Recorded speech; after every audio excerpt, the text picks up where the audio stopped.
We're just over a week away from the Carolina Panthers making the first pick in the draft. All indications seem to be that it's going to be Bryce Young. Jonathan Jones, our friend, straight up in his mock draft today said, yeah, this has been a no-brainer from the jump.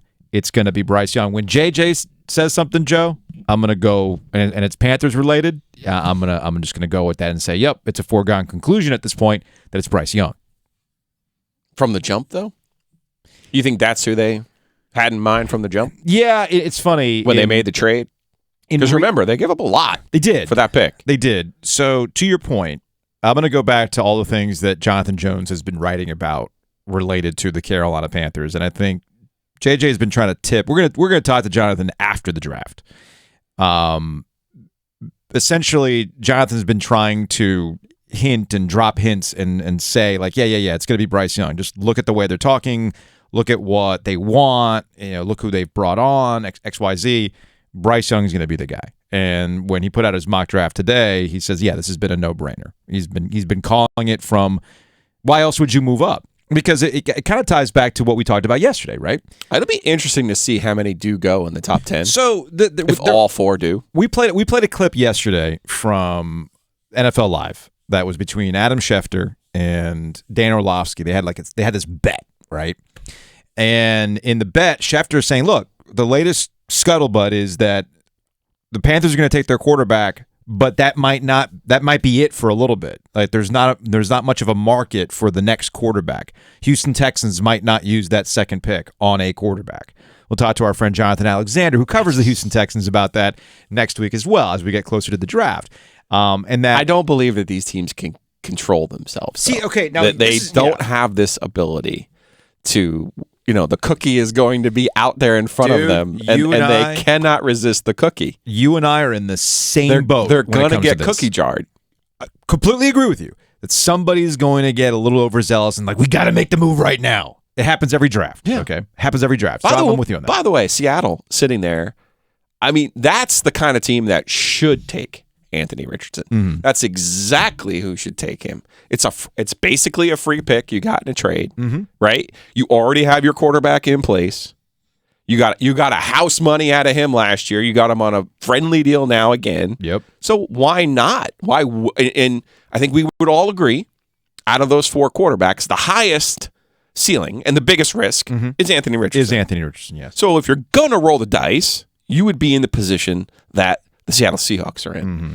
If you want to have the surest thing possible, I would think, which is what the Carolina Panthers are looking for, I would think you would go with C.J. Stroud. But that's what I would think. That's what you would think. And I know now, I feel better about this because I don't want to think like the Panthers.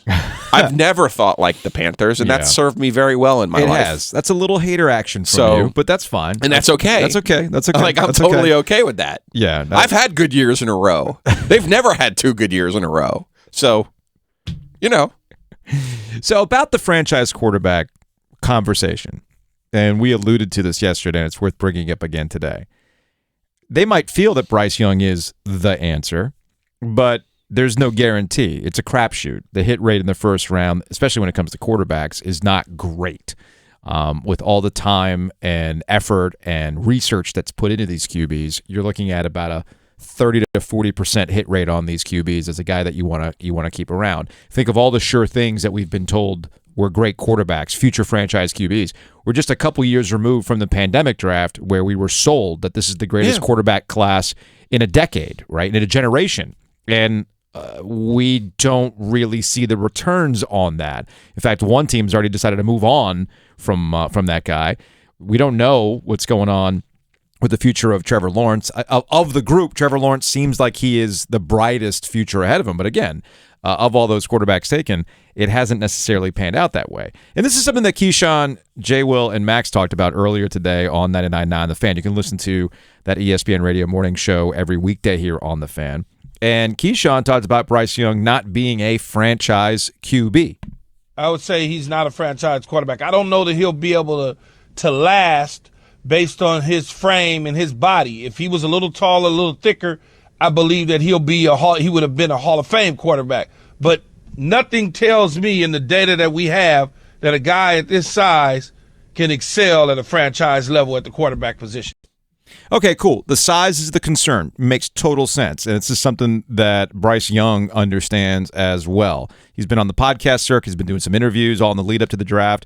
And look, Scott Fitterer talked about, oh, yeah, we can put weight on him. You know, he can grow. He keeps bringing up Russell Wilson. Remember, Fitterer was in Seattle. They did draft Russell Wilson, but it's also important to note the third round where they drafted Russell Wilson. Completely different players. Here's okay. Let's get away from the frame for a second. But real quick, here's Bryce Young on understanding all of that as a concern. I think it's valid. I get it. I think everyone's entitled to their own opinion. But for me, I'm capable of. I'm capable of what I'm capable of. I know who I am, and I've been playing with a lot of people that have been bigger than me my entire life. I've always been the smaller one on the field, and I know that's not going to change to the next level, and it's something I'm super used to. So I think especially in the next level, it's about how quickly you can process, how well you can make the right decision, how well you can get the ball in your hands and get into playmakers' hands. So that's something that I pride myself in. I'm ready for that challenge at the next level. So that hopefully I'm not looking to run a bunch of people over at the next level or anything like that. But be more efficient with the ball. And again, I'm used to playing around people that are much bigger, so it's not going to be anything new for me. That's Bryce Young. Yeah, Young's real talent is his intelligence and his accuracy. Oh, he's off the charts. This is where I compare him to Drew Brees. At some point, someone on ESPN is going to start comparing him to Drew Brees, and then everyone will, and it'll be like, oh, he's just like Drew Brees. Like, oh, okay. Well, you heard it here first. So anyway, here's my concern with Bryce Young. Okay, and I'm going to give you a deep cut here because some NC State fans will remember this. Remember when Ryan Harrow was coming out of high school? Yeah. And everyone was super hype for Ryan Harrow. Mm-hmm. And if you're a little bit younger right now, you think everyone had a mixtape. But back in the day, not everyone had a mixtape. And Ryan Harrow's was off the charts. Ryan Harrow was the king of the mixtape. Okay? Then he gets to NC State, and I'm looking at him, and I'm going, and he's small. Oh, he's tiny. He was frail. And I'm looking at him, and I'm going, this is the kid? This is the one? But the mixtape, Ryan Harrow's mixtape ruined everyone's mixtape for me, number one. Number two, lately I've been seeing these Bryce Young clips. It's Dan Orlovsky. He's had him on ESPN. He's got him on his Twitter feed. And do you know what the number one thing I notice?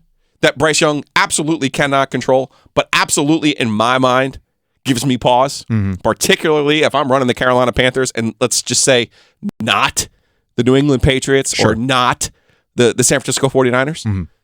The dude has been playing with an NFL offensive line. Yes. And he stands back there for like hours at a time. In my rudimentary understanding of the NFL, because, of course, I don't know anything about football, do you really think he's going to have time to read a book? No. Behind the Panthers offensive line? And that's do you also think maybe from 2 years ago when he was slinging it around to like five guys who were also going to be in the NFL? Yeah. Like, I love what the Panthers did. I think they improved their offensive line last year. I think they improved their skill players this year. They might not make done too. They could pick something up in the draft. They can still do more. Yeah. Absolutely. But this is not a Tua Tagovailoa situation where you're going, all right, man, we've done everything around you. We've given you two absolute home run hitters at receiver, and all you got to do is get the ball out and get it to him. Yeah. I don't think that's where they are yet. And I think that's the situation that Young is going to need to excel in. But to my point about the red flag in college, I thought he made it look, and it can be really easy at times at Alabama. I want to see it when it's not a sunny day. I want to see it when you're not on schedule. I want to see it Urban Meyer style when you don't have that built-in talent advantage. What do you do when the talent is the same? What do you do when maybe the other team's more talented than you are and you don't have the best coach on your side? Yeah. And I think that's not a knock on Frank Reich. That's the situation I think he's walking into, and I'm not willing at his size, and then you combine that, I'm not willing to take that chance. That's where I would lead back to CJ Stroud. The Panthers feel confident that all of those cognitive things, that's why you keep hearing about the S2. Off the charts. They feel like all those unbelievably things, intelligent. those things will overcome any of those physical issues he might have had, or he realizes, yeah, I had all day in the pocket in Alabama. I don't necessarily have that here. And we've seen, it's all part of the mixtape, we've seen his ability to get around and create. Again, this gets back to the Russell Wilson comparison. Because that was his whole, I think he's creating in the pocket. I think he's creating in the pocket. Now, look, Russell Which Wilson. is fine. That's a talent. You know who does that too? Tom Brady. Yes. Russell, perfected the art of running around with your hair on fire and making something happen. It was pure chaos. He made it work for him. A 2-yard Hail Mary in college. Yes. It's unbelievable. So all these things make it very, very clear who they're going to take next week. And I'm coming around on, all right, fine. This is who you believe in. You feel like you're putting pieces around him to make it work. You've got a very good coaching staff. This is probably the best coaching staff the Panthers have had ever in terms of all the parts right along with the head coach. Okay, let's see if their bet pays off, because that's what it is. It's a bet, because any of these other quarterbacks that they could take, another bet too. There's no sure thing. They're banking on that intelligence. They're banking on that accuracy. They're banking on the cognitive aspect of it, the Drew Brees, if you will, to make it work. And it might. So we'll see.